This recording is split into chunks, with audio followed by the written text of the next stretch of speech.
স্বাধীন বাংলাদেশে পথনাটক চর্চার পথিকৃৎ মান্নান হীরা। তিনি একাধারে নাট্যকার, নির্দেশক, অভিনেতা ও সংগঠক ছিলেন। ১৯৫৭ সালের ৭ই জুলাই সিরাজগঞ্জে জন্মগ্রহণ করেন তিনি। চলতি মাসের ৭ই জুলাই গুণী এই মানুষটির জন্মদিবস উপলক্ষে ছিল নানা আয়োজন। স্মৃতি দিয়ে শুরু করি। বিশ্বায়ন।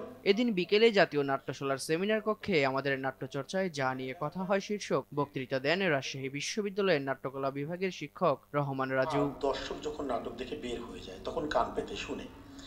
এই শোনা কথাগুলোর ভিত্তিতেই আমি গুরুত্ব দিয়েছি শোনা কথাটা শোনা শুধু নয়, কেউ না কেউ তো বলছে।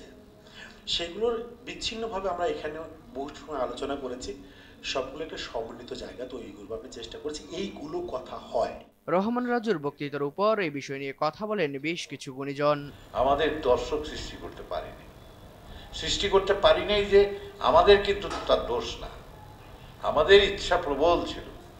কিন্তু সমস্যা হচ্ছে যে সমাজ নাটকের প্রতি তাদের দৃষ্টিভঙ্গি, ধর্মীয় যে তাদের যে ব্যাখ্যা, সেই জায়গা থেকে তারা শিফট করেনি, তারা সেই জায়গায় আছে। আমাদের শাসক গোষ্ঠী সেই জায়গায় আছে এবং আমাদের বিভিন্ন সময়ে সংস্কৃতি মন্ত্রণালয়ের প্রতি যে অ্যাটিচিউড সরকারের, তার মধ্য দিয়ে বোঝা যায়। অন দি আদার হ্যান্ড, যখন নাকি সার্ধশত বর্ষ হচ্ছে, তার সঙ্গে কিঞ্চিত আমার যোগাযোগ ছিল, আমি অংশ নিয়েছিলাম। একাডেমিতে যারা থাকেন, যারা শিক্ষকতার কাজ করেন, তাদের দৃষ্টিভঙ্গির বাইরে অন্যান্য যে দৃষ্টিভঙ্গিগুলো আছে সেগুলোকেও ইনকর্পোরেট করার চেষ্টা আছে এই লেখাটার মধ্যে। আলোচনা অনুষ্ঠান শেষে সন্ধ্যা ৭টায় মঞ্চায়িত হয় নাটক ময়ূর সিংহাসন। শাহ আলম দুলালের নির্দেশনায় নাটকটি মঞ্চস্থ হয় জাতীয় নাট্যশালার প্রধান মিলনায়তনে। ঢাকা বিশ্ববিদ্যালয়ে অধ্যয়নের সময় তিনি আরণ্যক নাট্যদলের সঙ্গে তার নাট্যযাত্রা শুরু করেন।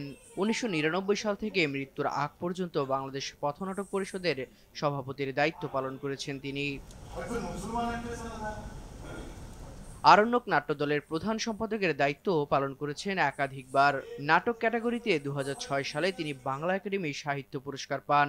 এছাড়াও বাংলা একাডেমি থেকে শহীদ আকন্দ পদক, নাট্যদল থিয়েটার প্রবর্তিত জাকারিয়া স্মৃতি পদক সহ অসংখ্য পদকে ভূষিত হয়েছেন। দেব রায় দীপ্ত, দেশ টিভি।